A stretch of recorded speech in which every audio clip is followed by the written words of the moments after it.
Would have blocked you, by the way. I was wide open. Spoiler alert, I would have blocked you.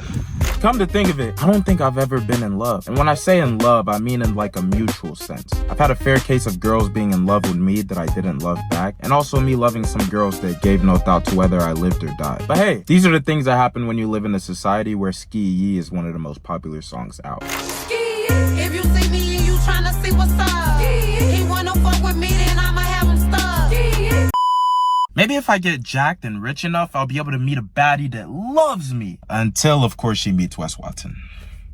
Wait, so if my looks and money and status don't make her love me, then what does? And equally so, what is it that makes me love a woman? Could it be her nyash, her intelligence, her nyash, her sense of humor?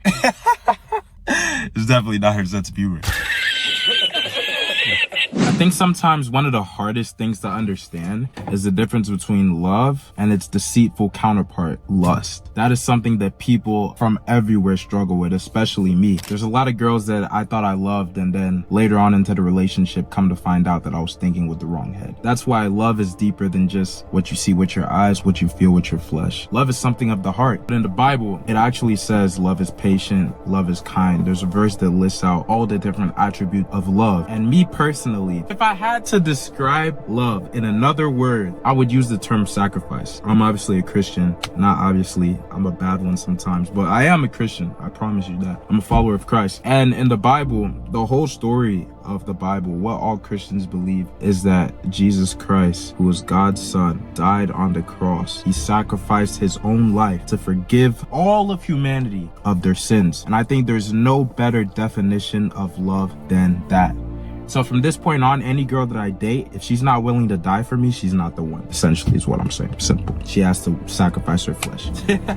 Nah, not physically, but I sure would hope if push comes to shove, let's just say my partner would care very, very deeply about my life and see it, if not equal to her life, more. Because I know when I get married with my wife, she's gonna be my everything. I'm protecting her from everything. I'm protecting her and my future kids from any and every harm and danger. Their lives are gonna come before my own life. Simple. I believe that's how it should be, especially if you are a man. But it just makes you think, if Jesus loves us, and that's the ultimate description of love, the ultimate version of love that happened ever. He loved us so much that he sacrificed his body and his life so that we may live, so that we may have access to God. If he did that out of love, then these little girls or little boys that you're running around with, if they're not even willing to not entertain other people while they're entertaining you, essentially, is that love or is that lust? Like, a lot of times in relationships in this generation, you'll be asking for the bare minimum, and that still is too much. What did I say? We live in a ski, yeah? For the dudes and girls, it's for everybody, bro. Like, everybody has a mentality. Everybody wants to be a hot boy or a hot girl, and what you don't realize is the person that ends up hurting the most is you. It kills your soul, damages it. I myself had my little hot boy phase. I'm just not getting out of it. Sometimes I want to get back in it. I mean, in the spirit of honesty, we're being honest, right? But I know for sure it's not good for my soul. It damages my soul. It's terrible. It literally kills my soul. What is the point of me engaging with somebody sexually that I don't love and that, like, in all reality doesn't really love me? I said earlier in the video that I've loved many girls, and I personally have been in love with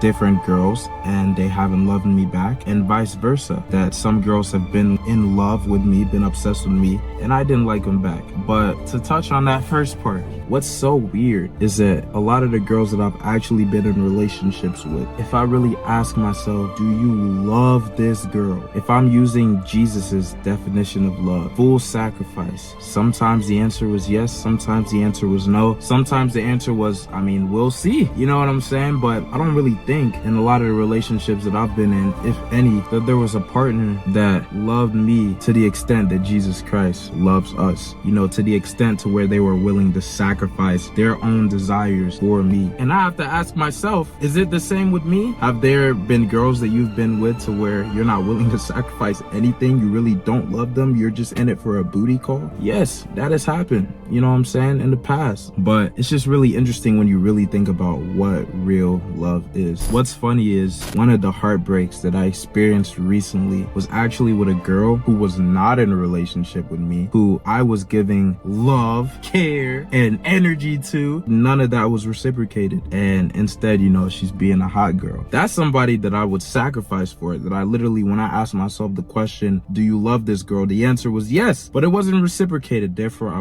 we weren't fully in love. I might have been in love with her, but she wasn't in love with me. That's something that happened recently. And it's really interesting because sometimes you'll, as an individual, will be in love with somebody that isn't in love with you back, or they will be in love with you and you're not in love with them. It's just really complex when you break it down to what real love is. A lot of you guys watching, this is gonna offend you, are in relationships where you guys aren't in love equally. You might be in love with them, they might not be in love with you. They might be in love with you, but are you really fully in love with them? If the definition of love is sacrifice, are you willing to sacrifice for them? Or are you selfish? That's a question I would say ask yourself.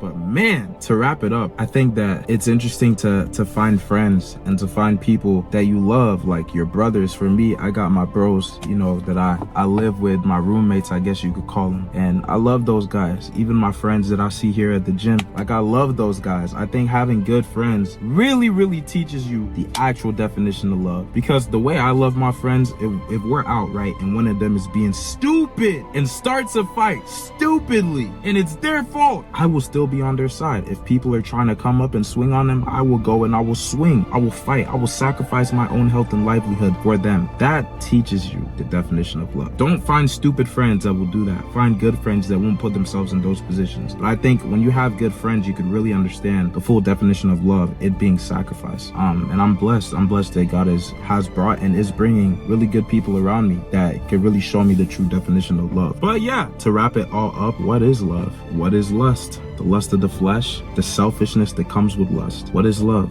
I mean, I don't know. I guess we'll never fully know until we get to heaven. But with that being said, I think my booty call's about to call me, my little sneaky link, so I gotta bounce. Wonder if this little guy's in love. I mean, he looks kind of lonely to me. Oh, okay.